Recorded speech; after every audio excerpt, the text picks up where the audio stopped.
Okay, thank you again for today. I want to talk to you guys about some really important topics that are important for life in general, and not just for any particular subject that you might be learning in school. You have a wonderful Rebbe who I'm sure touches upon a lot of these points with you guys, but I want to really focus for a few minutes on some of these topics. Before I continue, my name is Rabbi Landa. I'm the middle school mashgiach. I primarily work with the 7th and 8th grade boys. Rabbi Slansky's here for the 6th grade boys, so you might not have met with me at all one-on-one, although I've met with a few of you. And I'm here as the general mashgiach for the middle school, also the counselor for the high school, to be able to present some of these important topics to you guys. So let's jump right in. First question that I have for you boys is, what are emotions? What does the word emotion mean? Like, how would you give me an example of an emotion? Anybody have an idea? Yeah. Feelings. So feelings is a good word for emotions, sure. A stimuli that does, or a sensation that stimulates the feeling, however, doesn't involve being touched. Doesn't involve what? Being touched, it more involves having So more like, a brain more type of connection feeling. to your mouth, and basically. Very good, very good. Wow, you sound like a real scientist Yeah, there. it's not scientific. Can everybody give me any other examples of a feeling, of an emotion? What's an example? Like sad. Sadness would be an example. Yeah, right there. Anger. Anger could be an emotion. That's good. Yeah. Like expressing yourself. Expressing yourself is a great way to give off some emotions. What's another example of an emotion? Depressed, which is an even worse or deeper form of sadness. Yeah, right. Not less happiness. Happiness is a good example. Yeah. You gonna say that? Happiness, good. Worriness. If you're bored, that's kind of an emotion. What? Oh, worried. Worried is an excellent one. That can be a hard one. What's another word for worried? It starts with an A. What'd you say? Anxiety. Yeah, it's a fancy way of basically saying worried. To be worried about something, like if you have a big test coming up or something else big is happening the next day and it's hard to sleep, it could be worried. Those are all emotions. Now here's a question. Is it okay for a person to not only feel his emotions, everyone feels them kind of, but to even talk about them? Or should a person usually keep those feelings, those emotions inside themselves? Is that something you share with certain people, or do you keep it private? Yeah. Okay, so that's very fancy of you to know. There are psychologists and social workers out there who you can share emotions with. That's true. That's true. Is there anyone else without getting so fancy? Say it again. Wow. I'm dealing with a highly educated class here. I'm sure that has to do something with Rebbe over here. That's fantastic. That's a fantastic thing. If you keep those emotions in your body, that's something we're going to talk about. It can be bad for you. That's right. And so, is there anyone else, though, besides those fancy people you mentioned, that it might be a good thing or a healthy thing to kind of express your emotions? Any ideas? Yeah. Parents is a great one. Parents is a good person, either a mother or a father, where they're always accessible, always available to you, and therefore you can always share your emotions with them, and they can help you out with it. They can sometimes give you a little advice, or just listening to you can be a big help. That's excellent. Parents is a good one. Anybody else? Yeah. Siblings. If you have a sibling, usually not a younger sibling, but if you have an older sibling, that can generally be a good person to share, someone who you trust, who's there just looking out for you. Yeah. That's like a special therapist for like helping you. So that's kind of like what we said before, psychologist, social worker, or a therapist is another good way of referring to those professionals who can help you. And they maintain something called confidentiality, which means they're not sharing it with anyone else, so you know that it's private and it's just for your benefit. Yeah? What? A doctor is an excellent one as well. If you go for a checkup and you want to tell a doctor something that happened to you or something you're feeling, that's a really important person, and you can trust him with confidentiality as well. Excellent. You guys are a fantastic class. I'm really impressed. And to a large extent, you guys can be up here giving this class instead of me. But for now, I'm up here, so let me continue with some of the other points. But that was excellent. You guys really have a good understanding of emotion, what they are, and what the healthy thing is to do with them as things come up, as you feel them, not to keep them inside your body. What's really interesting is we find David HaMelech in Tanakh. David HaMelech was one of the most mighty men. He was a warrior. He wasn't allowed to build the Beis HaMikdash. Who knows why? It was only Shlomo HaMelech who could build it, but not David HaMelech. Why? Yeah. Because if you built Hashem would be able to destroy it. That's an excellent one. That's based on a medrash. That's very nice. That there was already a nevuah that it could be destroyed. Any other reasons? That's a good one. Because he was a warrior, and he did what as a warrior? No. He killed people. Exactly what you said. Too much blood on his hands. Exactly. That means, yeah. What do you want to add? True blood. That is exactly why he couldn't build the Beis HaMikdash, but there's additional reasons, like we said, which is good.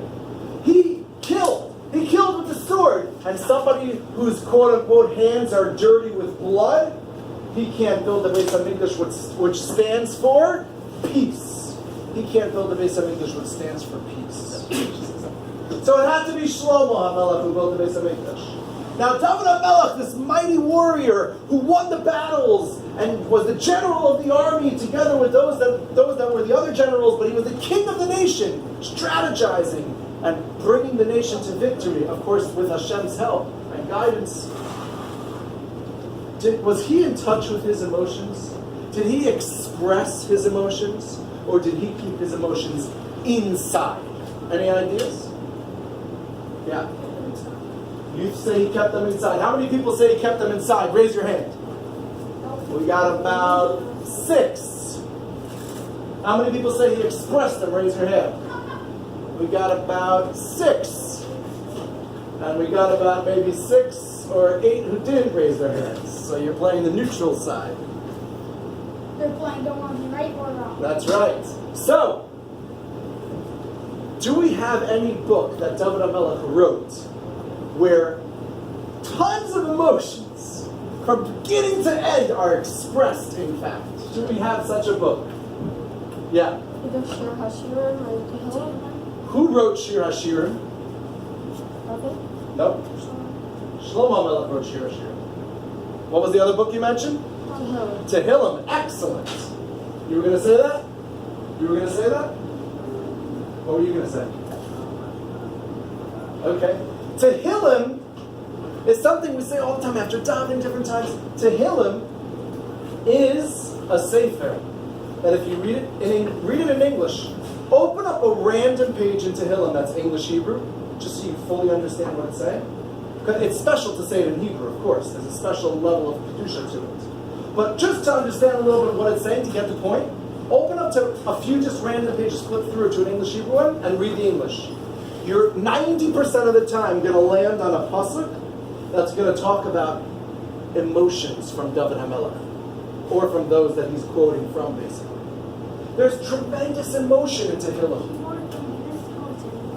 Well, writing down, and we're going to say now, is going to be one of those amazing ways to express your emotions, even if you're not ready to tell it to someone. But that's an excellent, smart point to make. What's your name? What's your first name?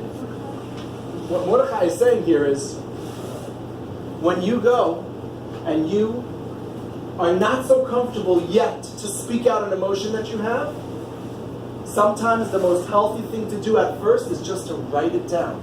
Because simply by writing it down, you're already getting it off your chest. You're already expressing it.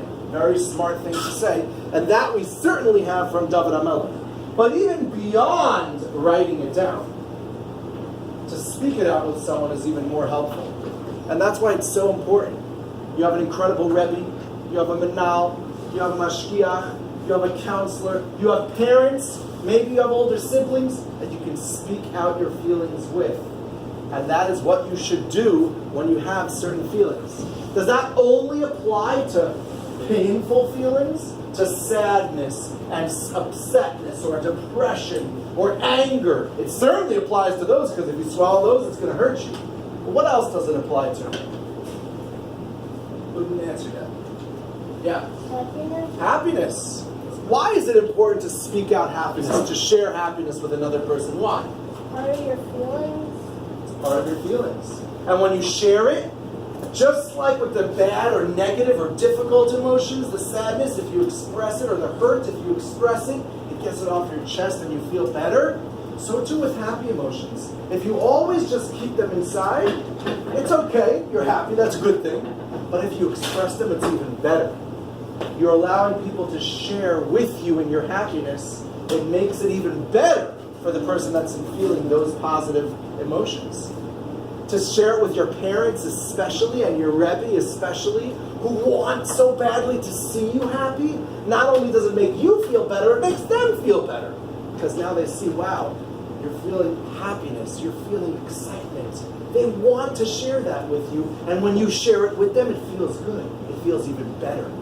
Share your emotions. Do not keep them inside. By the way, with David HaMelech, it wasn't only written down, although that's the only example I'm bringing from Tehillim. It was expressed, as we see throughout the Navi, in dancing form, in song form, in just talking with other people form. There are plenty of examples of that, although you're right, Tehillim is just an example of it being written down. That is all amazing. You guys have this really clear. Here's what I want to kind of focus on with you guys when it comes to people's emotions. Because you guys are really clear on understanding what emotions are and the healthy way to process them and to share them and not to keep them inside. Make sure you have trusted people in your life that you can go to and talk to about your emotions. But what happens if we have a person, maybe he's hurting on the inside himself. Maybe he himself is sad about something. Maybe he himself is jealous of other people. But bottom line is, he's acting like a bully. He's going to other people and it looks like trying to make their lives miserable. Maybe he's only going to one person to try to make their life miserable.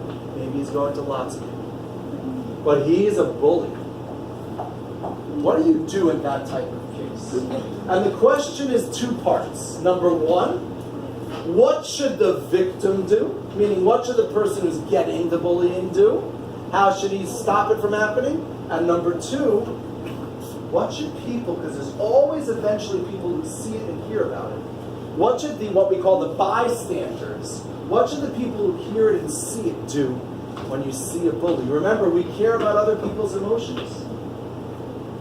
We want people to express their emotions and be healthy with their emotions. And if someone's being bullied and made to feel sad every single day, that's going to make that person not even want to come to school in the morning. Without saying anything, just by a raise of hands, how many people in this room, without saying anything,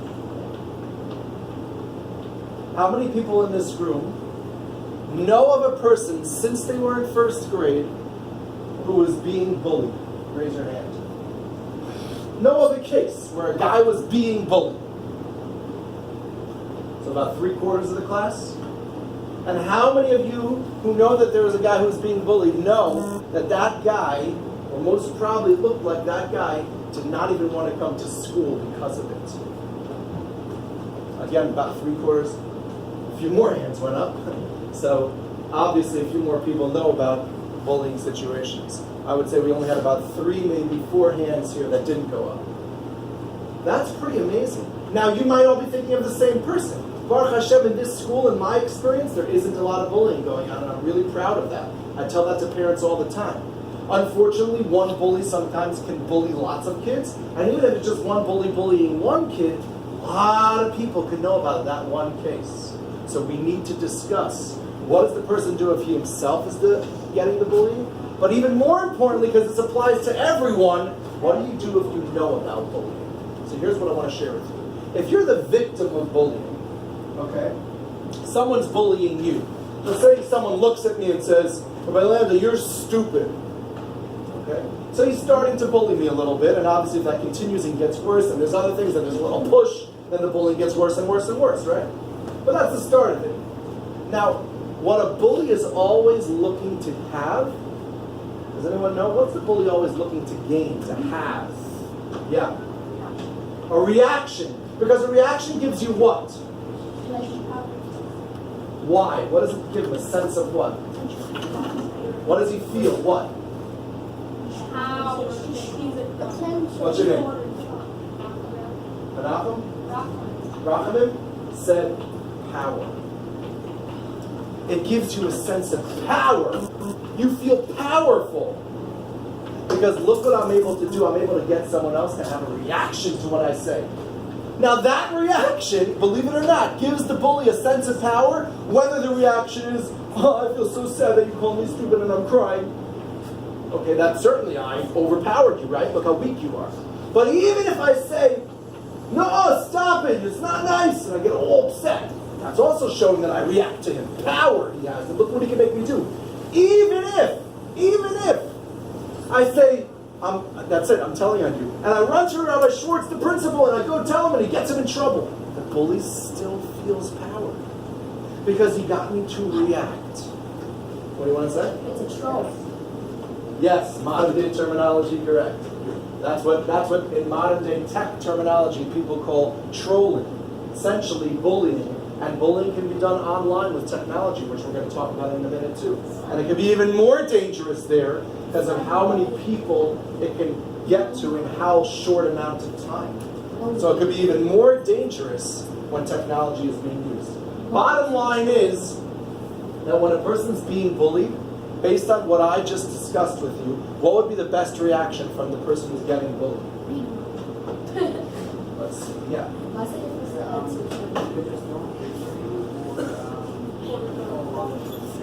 Right, so basically, in a nutshell, don't react.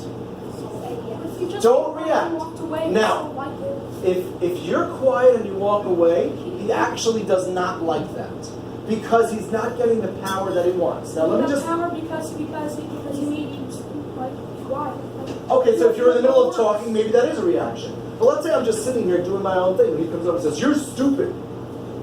Here's the thing. If I'm like, if I make a face, listen, if I make a face, and I storm out of the room, that's a reaction. But if I sit there, and I go like this, and I continue reading my book, or continue writing my essay, meaning I'm indifferent. The word indifferent means it makes no difference to me. And even if it hurts me a little bit on the inside, at least on the outside I act as if it makes no difference to me. Now, I'm not going to keep those hard emotions that I have inside of me. I'm going to go to my Rebbe, I'm going to go to my parents and speak it out with them. But in order to get the bully to stop, I'm just going to be indifferent. Okay, what I reason. That's a zero reaction. You can't affect me. And guess what happens if there's bullying going on and you start to be indifferent? The bully gets worse. You know why? Because the bully's losing his power, his control over you. So in order to make sure he doesn't lose it, he has to step up his bad game. We're going to get to that in a second. Excellent question. Excellent question. So what if he feels power? 1 minute. Because that encourages him to keep doing it. We're trying to figure out a way. He's going to do it even more if you just run. Yeah, but eventually he's going to stop. Oh, that's exactly right. If a person acts indifferent, initially it can get worse short term. Because he's like, no, I want to get you. But if you still continue to be indifferent, you're still talking to your Rebbe, you're still talking to your parents behind the scenes about what's happening. But if you continue to be indifferent, eventually it will stop because he has no more power, no more control over you. Now, what happens if there's an element of danger there? It's not just words, but he's pushing you or holding you down or whatever. Of course, if you need to defend yourself, you have to defend yourself. And of course, if there's anything physical at all, you must tell an adult. Because that has to be given to an adult to stop immediately. Even though indifference could be the right way to get it to ultimately stop, but if there's danger involved, that takes precedent over everything else, and therefore you have to tell an adult. If there's anything physical connected to it, anything inappropriate connected to it, if he's sharing inappropriate things with other people, that's dangerous. That's damaging, and that has to be told to a trusted adult. I have a question. If I tell the trusted adult about something dangerous, somebody's sharing inappropriate stuff with someone else, somebody's speaking inappropriately, someone's touching inappropriately, someone's being too aggressive or pushing or beating up behind closed doors, stealing from other people, destroying other people's property. Okay, so I have to tell an adult, right? But I have a big question on that. The second I do that, he'll find out, and then I'm going to become the victim. if I wasn't already? If the victim tells, not only is he going to be bullied, and he's going to continue to have the inappropriate bad stuff happening to him, but he's also going to be a snitch. And if it's a bystander, if someone else who wasn't being bullied to now he's going to be the victim of bullying. What do you do? What do you do? That's a hard question. What do you do in that case? Yeah. Can't hear. And he says, I mean, if he finds out that it was, then it was. What if the teacher says that this and this boy told me that you're bullying somebody? That's very Exactly. that's kind of Oh, so what would you suggest instead? What would you suggest Turn instead? on the security camera. There you go. Any good Rebbe, which are all the Rebbeim in this school, certainly your Rebbe, any good Manal, which is the Manal in this school, I can only speak of those that I know, good Rebbeim and good Manalim, which Baruch Hashem you have, if you go to them and you tell them, here, I need to tell Rebbe of something that's going on. If you go to your parents and you tell them, I need to tell you of something that's going on that's either inappropriate or violent or aggressive or dangerous in any way, sharing inappropriate stuff in any way, if you tell the adults, I want to tell it to you, but I need your word that you will leave my name out of it. I'm just a bystander here.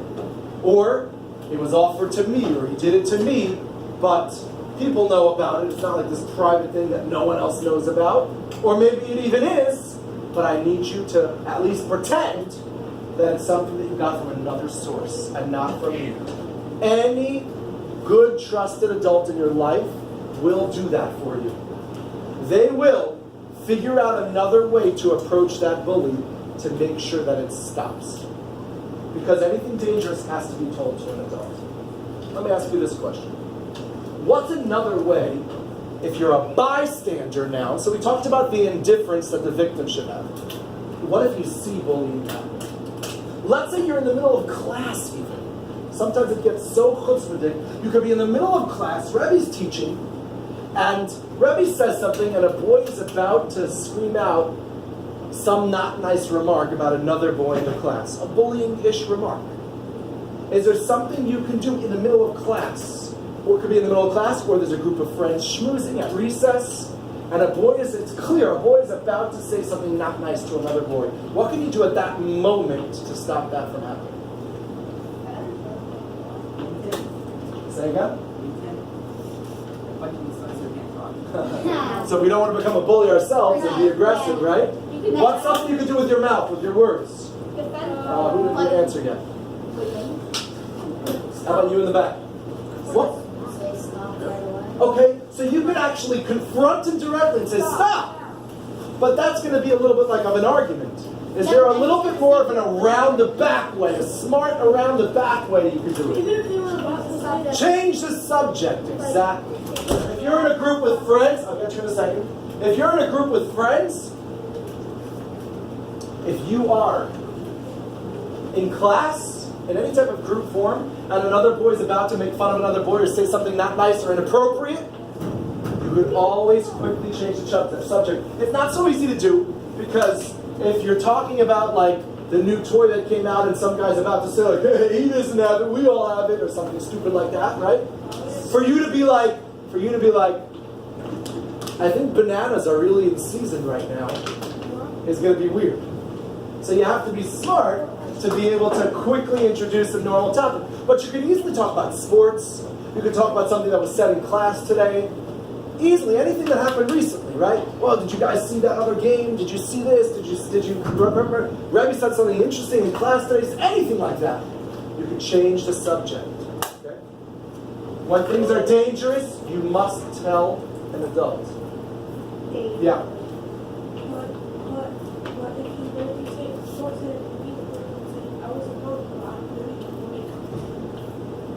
No, you're not saying that they're going to say something mean. You're just changing the subject.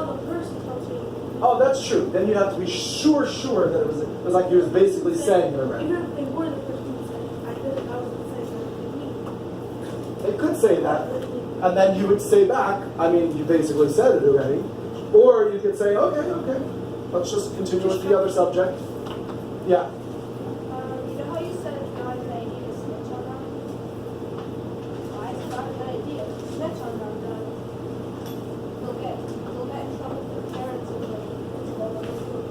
So I'm saying it is a good idea, just sometimes people are worried that if they do that, they'll become the victim or things will get worse for them. That's all I'm saying. Because sometimes that person's going to get angry at the other person. It's great. If you're willing to do it like that and you don't mind that there's going to be that back and forth, that is the best way to do it. Just be straightforward. And who cares? Again, be indifferent. I don't care if that person's angry at me. He deserves it. I don't care. You're right. But what about the people that definitely are in this room who are not as strong to be able to say, whatever, so he'll be mean to me, I don't care. And they don't want to be. For that, I say, go ahead and tell the adult that you want to remain anonymous, and they'll accommodate you on that. Yeah? What parents, if they get in trouble, usually, like, if you get in trouble, it means you're not supposed to do it type of thing.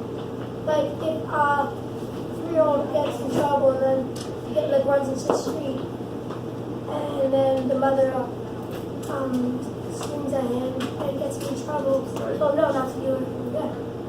Yeah. Yes, and the 3-year-old is hopefully not going to be chutzpahdik enough to say, I don't care what you say, I'm going to do what I want. But unfortunately, we all know that there are kids out there, starting from around your age, a little younger already, who unfortunately are not, for whatever reason, maybe they're hurting on the inside, but are not going to listen to just the fact that they're told, here's a punishment, don't ever do it again. We know that that's true, unfortunately. But that's a very good point.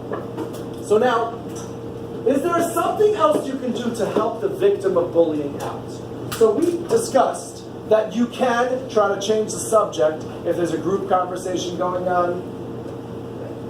If there's a group conversation going on, or if there's a classroom conversation going on, you can change the subject. What about after the bully does do something mean or say something mean to the victim? What can you do to help that victim out? Any ideas? What could you do to help that person out? It already happened. What could you say to him that would make him feel a little bit better? Yeah. You don't say that because it's job. Okay, good. So you could explain to him, don't listen to him. He's just jealous of you. Okay, just don't listen. It'll help a little bit, but there's something even more powerful. What is the victim feeling when he gets bullied? What's the main emotion he's feeling? I need something more specific. Who didn't answer yet? Did you answer yet? What is the victim of bullying feeling? What emotion? Take a guess. Sadness. Specifically, I'm just going to say it, he's feeling alone. Worried about what will happen next, yes. But also, and depressed, which is more heavy sadness, but alone. He's feeling alone. He's feeling like this bully is making fun of me. And it's like, it feels like I have no friends. If that's how the victim is feeling, what's an amazing, awesome way for you to make him feel better? It has nothing to do with talking about the bully. Yeah. What were you going to say? And do it with him, which is what you just said. Tell him, hey, want to come to my house after school and hang out?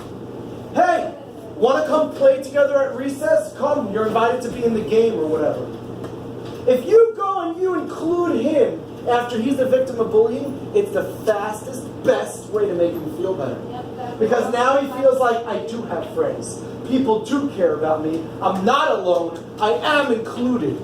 That's the best thing you can do for the victim. Of course, tell him, don't listen to that guy. He's dumb. He must be struggling with things. He has pain inside of him, whatever. But to invite him, to include him at a game in recess, to just sit and schmooze with him and hang out with him, say, I want to show you some cards that I brought. Do you want to play a game? That is the best thing you can do, and you all can do that. It is the greatest mitzvah because you're taking a person from the depths of sadness and you're bringing him up back into at least some level of happiness. It's an amazing thing to do and a midah to have. Yeah. What the whole class is targeting? The whole class is targeting one person? The whole class is bullying a person? That's a very hard situation, obviously. In that case, the whole class needs to be spoken to. And hopefully someone from another class will notice it and be able to do these things for this person. We would also want to look at, is this person who's the victim of the bullying, is he doing things that are really annoying everyone else, and that's why so many people are bullying him? For example, when you have one bully bullying another boy or bullying a group of boys, generally speaking, there's a problem with the bully. If you have an entire school that let's say a boy comes to the principal and he says, Rabbi Schwartz, the whole school is bullying me. The first thing Rabbi Schwartz is going to wonder is not, oy vey, what's wrong with this school?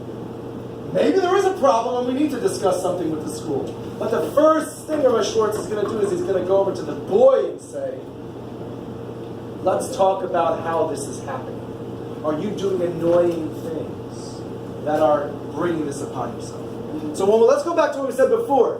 When it's one victim, when it's a bully, real bully situation, you go over to that victim and say, hey, let's hang out together in any way, shape, or form. It makes him feel better. And lastly, you can try to go over to the bully on behalf of that victim and say, what you're doing is just not cool. You gotta stop. You gotta stop.